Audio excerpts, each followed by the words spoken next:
ఉప్పాడ తీరంలో మొంతా తుఫాన్ తీవ్ర ప్రభావాన్ని చూపుతోంది. సముద్రంలో అలలు ఉవ్వెత్తున ఎగిసిపడుతున్నాయి.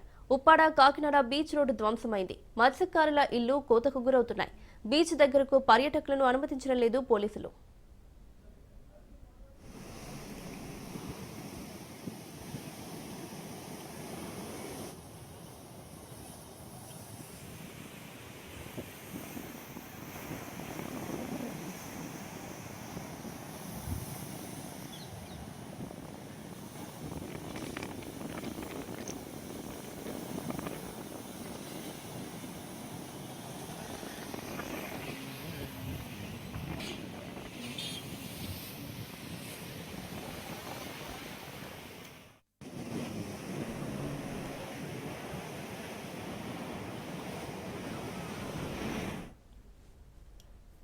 ఉప్పాడ తీరంలో మొంతా తుఫాన్ తీవ్ర ప్రభావాన్ని చూపుతోంది. సముద్రంలో అలలు ఉవ్వెత్తున ఎగిసిపడుతున్నాయి. ఉప్పాడ కాకినాడ బీచ్ రోడ్డు ధ్వంసమైంది. ఇంకా ఇదే అంశానికి సంబంధించి మరిన్ని అప్డేట్స్ మా రిపోర్టర్ దత్తు లైవ్ లో అందిస్తారు. దత్తు, మంతా తుఫాన్ ప్రభావం ఖచ్చితంగా కనపడుతుందని చెప్పొచ్చు. ప్రస్తుతం అయితే కనుక ఉప్పాడ తీర ప్రాంతంలో ఒక ఇంటి మీద మనం ఉన్నాం. ప్రస్తుతం అయితే కనుక నిన్న మధ్యాహ్నం నుండి కూడా పెద్ద ఎత్తున వర్షం కురుస్తూ వచ్చింది. చిరుజల్లులతో కూడిన వర్షం, ఎడతెరిపి లేని వర్షం. దీంతో జనజీవనానికి తీవ్ర అంతరాయం ఏర్పడిందని చెప్పొచ్చు. మొత్తం వాహనాలు రాకపోకలనేది కూడా నిలిచిపోయి రోడ్లన్నీ నిర్మాణించడం కావాలి. మరోవైపు ఏదైతే కాకినాడ తుని తొండంగి బీచ్ రోడ్డు ఉందో దాన్ని పూర్తిగా అధికార యంత్రాంగం మూసివేసింది. పునరావాస కేంద్రాలకు తరలి వెళ్లాలంటూ తీర ప్రాంతంలో ఉన్నటువంటి జనాలందరినీ కూడా పునరావాస కేంద్రాలు తరలించింది. దగ్గర దగ్గర 30,000 మందికి పైగా పునరావాస కేంద్రాలు తరలించారు. సముద్రంలో అలజడి ఎక్కువైందని చెప్పి మత్స్యకారులు కూడా దీన్ని గుర్తించడం జరిగింది. మత్స్యకారులు కూడా ప్రభుత్వానికి సహకరిస్తున్నారు. వారు కూడా ప్రభుత్వం చెప్పినటువంటి ఏదైతే నిర్దేశిత సూత్రాలు ఉంటాయో వాటిని పాటిస్తారు. అలాగే పునరావాస కేంద్రాల్లో వారికి కావాల్సిన మౌలిక సదుపాయాలతో పాటు పునరావాస కేంద్రాలకు వచ్చిన ప్రతి కుటుంబానికి కూడా ఎప్పుడు లేని విధంగా ఈ ప్రభుత్వం కూడా మంచి సదుపాయాన్ని కల్పించిందని చెప్పొచ్చు.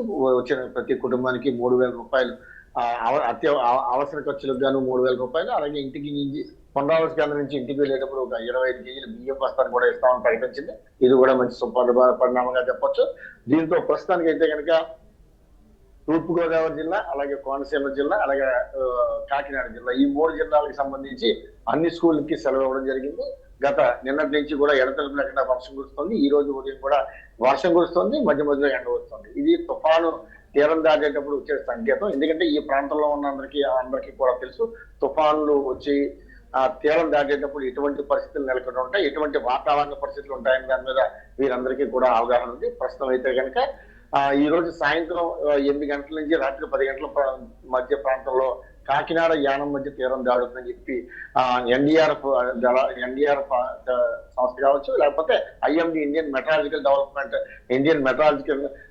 సంస్థ వీరంతా కూడా ప్రకటించడం జరిగింది. ఈ నేపథ్యంలో ఎన్డీఆర్ఎఫ్ దళాలు, ఎస్డీఆర్ఎఫ్ దళాలు, ప్రత్యేక దళాలన్నీ కూడా ఇక్కడ వచ్చి చేరుకున్నాయి. ఎందుకంటే ఎటువంటి విపత్కర పరిస్థితులు ఉన్నా సరే వాటిని ఎదుర్కోవడానికి ప్రాణ నష్టం లేకుండా ఖచ్చితంగా చూడాలని చెప్పి ప్రభుత్వం ఆదేశించింది. ఈ నేపథ్యంలో పలు మీటింగ్స్ కండక్ట్ చేస్తున్నారు. అలాగే పలు ప్రాంతాల్లో పర్యటించి వారందరికీ కూడా ఏ విధంగా గైడెన్స్ మన ఉప్పాడ తీర ప్రాంతంలో తుఫాన్ తీరం దాటేటప్పుడు, సముద్రం అలలు ఎగసిపడినప్పుడు, లేకపోతే భారీ వర్షాలు వచ్చినప్పుడు, ప్రమాదం సంభవించినప్పుడు ఏ విధంగా మేల్కోవాలి, ఏ విధంగా చర్యలు చేపట్టాలని దాని మీద అధికార యంత్రాంగం వచ్చి మోటివేట్ చేస్తుంది.